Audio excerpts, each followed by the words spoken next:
She stood at the check-in counter, a woman accustomed to commanding boardrooms. But here, she was made to feel invisible. The agent's smirk was a silent, public humiliation. With a mocking twist of his lips, he ridiculed the very cadence of her voice, the heritage in her accent. He saw a stereotype, he had no idea about the power she held. Because with one condescending laugh, he wasn't just insulting a traveler. He was about to trigger a chain of events that would vanish $950 million from his airport overnight. How did a single moment of prejudice spark a corporate collapse so swift, it became an industry legend? The answer lies in the story of a woman pushed too far.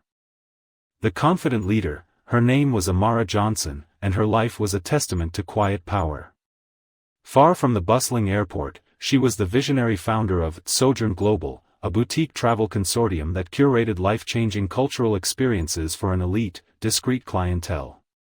Her days were spent negotiating with five-star hotel chains and private island resorts, her impeccable taste and sharp business acumen building an empire valued at nearly $1 billion. The very accent the agent would mock, a melodic blend of her Nigerian upbringing and her British education, was the same tool she used to broker million-dollar deals across continents.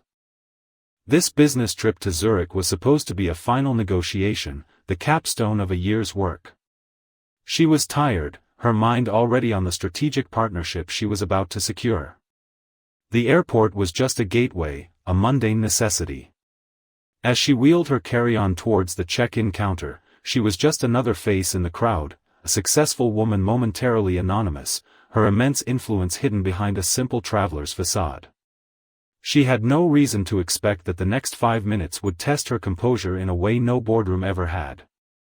The line shuffled forward, and Amara finally reached the polished granite counter.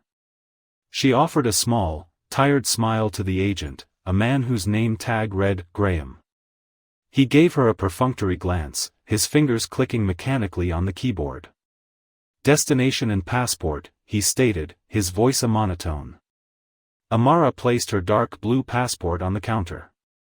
"Zurich, for a connecting flight to Lagos," she said, her voice clear, the rich, melodic cadence of her accent coloring the words. Graham's typing stopped. He looked up, a slow, deliberate motion, his eyes scanning her from head to toe. A faint, condescending smirk played on his lips. "Lagos," he repeated, his voice dripping with mockery. He didn't just repeat the word, he distorted it, twisting the graceful syllables into a crude caricature. "Lagos? Is that how you people say it?" A cold flush crept up Amara's neck. The casual cruelty of the remark hung in the air between them. She remained silent, her posture rigid, calling on a lifetime of composure. Graham chuckled to himself, shaking his head as he resumed typing. "Yeah, gotta get the accent right," he muttered, just loud enough for her and the passengers nearby to hear. The public humiliation was a calculated blow. He then began to loudly and slowly enunciate every question, as if speaking to a child. "Flight number.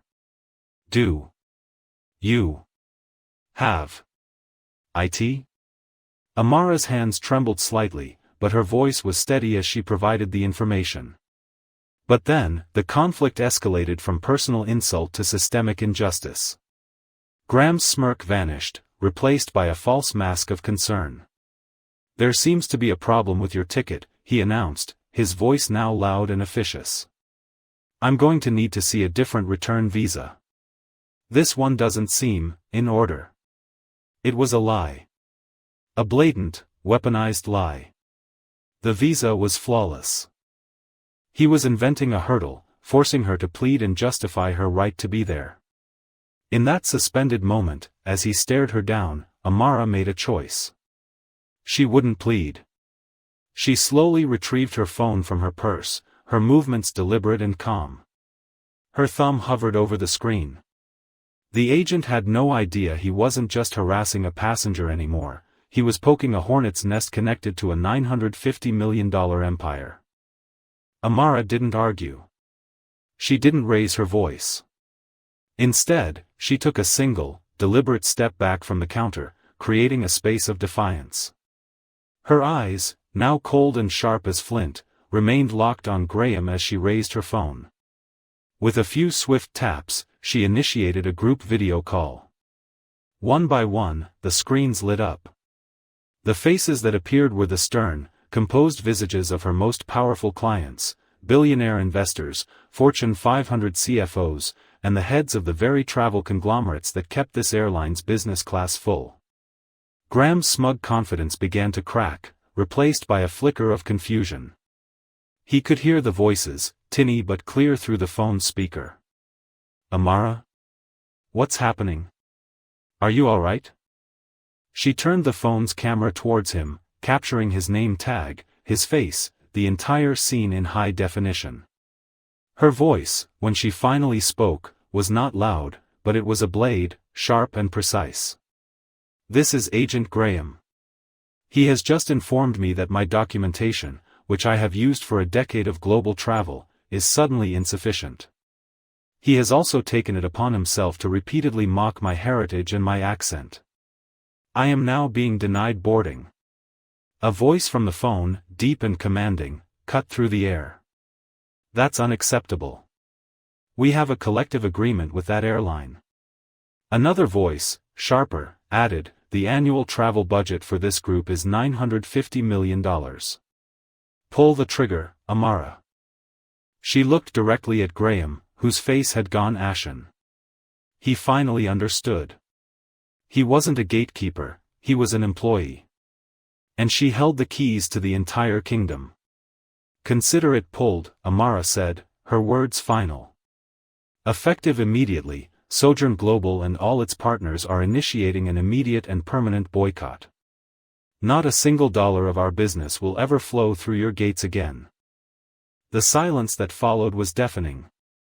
With a final, searing look, Amara turned and walked away from the counter, leaving a $950 million void in her wake. Amara did not board a flight that day. She walked out of the terminal, got into a car, and from the quiet of her home office, she oversaw the execution of the boycott. The news broke within hours. The airline's stock price plummeted. Within a week, a formal apology landed in her inbox, and Agent Graham was terminated. But for Amara, this was never about revenge. It was about consequence. She had transformed a moment of profound personal humiliation into an unprecedented display of corporate accountability. She proved that dignity has a market value, and in her case, it was valued at nearly $1 billion. But this story is bigger than one woman, one airline, or one shocking financial loss. It's a parable for our time. It asks us a difficult question: how many times is a person's worth, their intelligence, and their humanity dismissed based on the color of their skin or the sound of their voice? Amara had a weapon most of us don't. But the desire for respect is universal. Her story forces us to look at the everyday slights and systemic barriers that millions face with no recourse, where the cost of prejudice is paid not by the perpetrator, but by the victim. She fought back with the power she had. What does it say about our world that she needed $950 million just to be heard?